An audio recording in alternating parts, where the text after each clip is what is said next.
Everyone আসসালামু আলাইকুম, সবাই কেমন আছো? আমি হচ্ছে সানজিদার বার্থডে নাইটের ব্লগ কিছু ক্লিপ রেখে দিয়েছিলাম, যেটা আমার শেয়ার করতে একদমই মনে ছিল না। আর যেহেতু আমার বেবি ছোট ছিল, আমার তো পোস্ট করতে এডিট করতে একটু সময় লাগে। যাই হোক, সরি, এর জন্য তোমরা আমাকে মাফ করে দিও। নেক্সট টাইমে আমি সব সময় ট্রাই করবো আগে ব্লগ পোস্ট করতে। এইখানে ইতে আমাকে বলতেছে তোমার ব্লগে আমাকে নিলে তোমাকে 1000 টাকা দিতে হবে, কারণ আমি ছোটোখাটো ইউটিউবারদের ব্লগে আসিনি। এটা কোনো কথা গাইজ? যাই হোক, এটা কেউ সিরিয়াসভাবে নিও না, কারণ ইতি আমার সাথে মজা করছে। আমরা ভাই বোন এক জায়গায় হলে অনেক মজা করি, আনন্দ করি।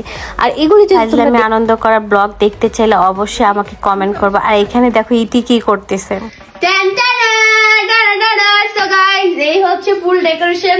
আমি যা পারছি আমি টাই ডেকোরেশন করছি। তো যাই হোক, অলমোস্ট 12টা বাজবে, বাট ভাগ্য ভালো যে আমি 12টার আগে করে ফেলতে পারছি। এখানে সানজিদার ফ্রেন্ডরা সানজিদাকে বার্থডে উইশ করতেছে। তো সানজিদা বলতেছে সবাই আমাকে হ্যাপি বার্থডে উইশ করো। তো সানজিদাকে অনেক সারিতে বলতেছে তোমাকে সবাই আমাকে উইশ করতেছে, এজন্য আমি অনেক বেশি হ্যাপি। এজন্য আরো উইশ করছে, তো আরো বেশি হ্যাপি হয়েছে। হ্যাঁ, সানজিদাকে সবাই অনেক ভালোবাসবে। সানজিদাকে আসলে সবাই বার্থডে উইশ করছে। এখন দেখো ওরা কি বলে। ইতি বলতেছে যে আমি সেলিব্রিটি না, তোতে কি হইছে? আমার খালামণি তো সেলিব্রিটি, ওই ক্ষেত্রে আমি উইশ পাচ্ছি। বুঝে না, বোকা মেয়েটা।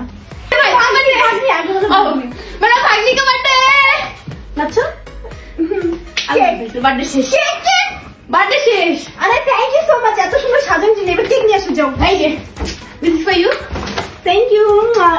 বার্থডে শেষ। এটা হচ্ছে বেলুনিতে আমাকে দিছে, আমি আমার মনের হাতটা তোমাকে দিয়ে দিলাম। So guys, আজকের ব্লগটা ছিল এই পর্যন্তই। হোপফুলি সবাই ব্লগ কেক নিয়ে আসো। টাকা নেই। এখানে সানজিদা ভাবলো সত্যিই তোর জন্য কেক আনেন, ওর মুডটা অফ হয়ে গেছে। আসলে তা না, সানজিদার সাথে ইতি প্ল্যান করছে, কেক আনছে। মুড করার কিছু নেই।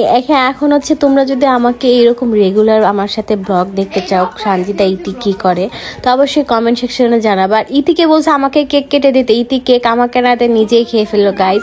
তো আজকের মতো এখানেই টাটা, বাই বাই, আল্লাহ হাফেজ। অবশ্যই ব্লগটা দেখবা, লাইক করবা, কমেন্ট করবা, শেয়ার করবা। এরকম ব্লগ দেখতে চাও অবশ্যই কমেন্ট সেকশনে বলে যাবা। তো আল্লাহ হাফেজ।